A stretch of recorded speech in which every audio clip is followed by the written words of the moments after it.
All right, time to do some power rankings with our pal Pete. Number 1, number 2, squared off in the rain. The Eagles came away with a win. The Chiefs fall 2 spots. Pete, I feel like the Chiefs won the friggin' Super Bowl last year. So like people are like, well, look, they lost the Tyreek Hill trade. It's like they won the Super Bowl. So they didn't lose the trade.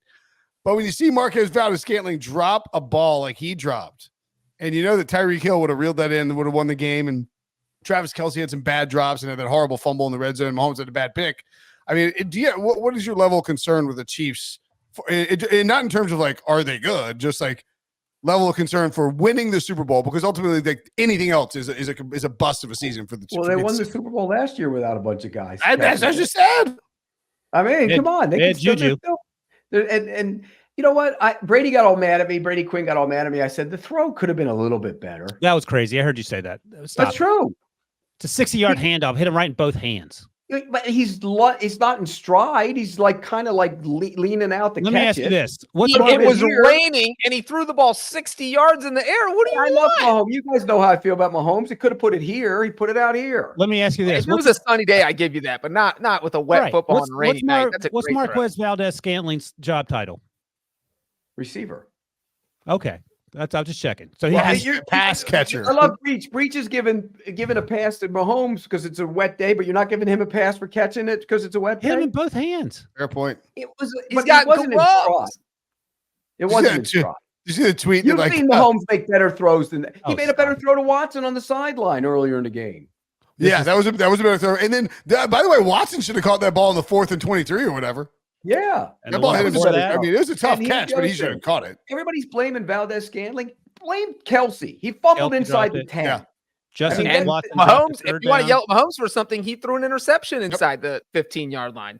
And that was a terrible decision. That pick and the Kelce fumble to me are the worst, because you're in the red zone. You're not in desperation mode. You have a chance to really force the Eagles to become one-dimensional. Don't they 17 if they score when Kelce fumbled? Yes. Yeah, the game's over.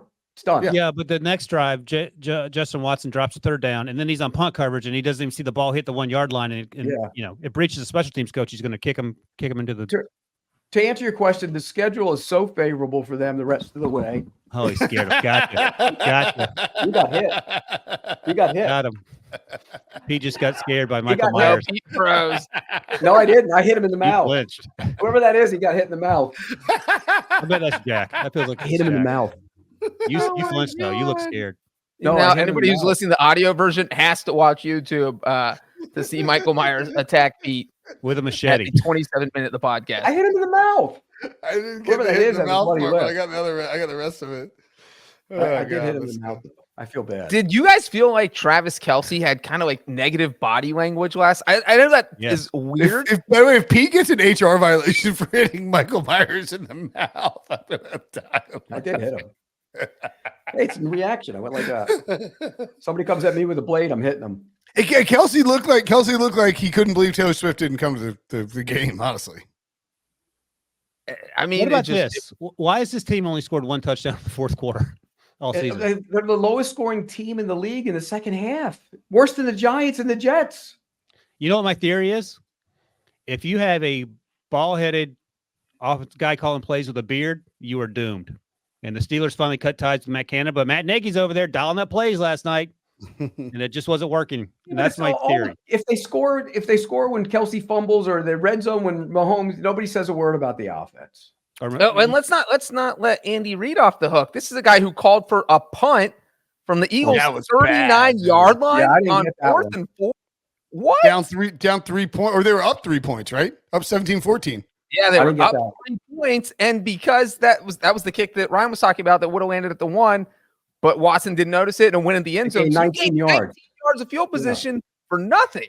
Nothing. And it's like when you have, I can't remember, I saw somebody point this out, but it's like you have, Andy Reid's one of the most like innovative offensive minds in the history of football, and he's been reasonably aggressive and then like kind of flipped his stance on it. And you have Patrick Mahomes on a 4th and 3 or 4th and 4 at the 30. Go. Like, go against the defense has been given. Like, you were going to get at worst case a reasonably decent look for Travis Kelce. This is basically like a red zone play. I mean, go and get it to Kelce and get the first down. By the way, Jalen Hurts looked lost for 3 quarters, two quarters and a half of the third quarter in that game. He didn't do anything in the first half, but I think his knee is not 100%. He's not. He can't be healthy. But he's tough though. I'll give him that. Like he's extremely tough kid. Oh, he's a tough kid. Is it crazy? I came out of that game thinking I didn't think either one of those two teams are going to end up winning the Super Bowl.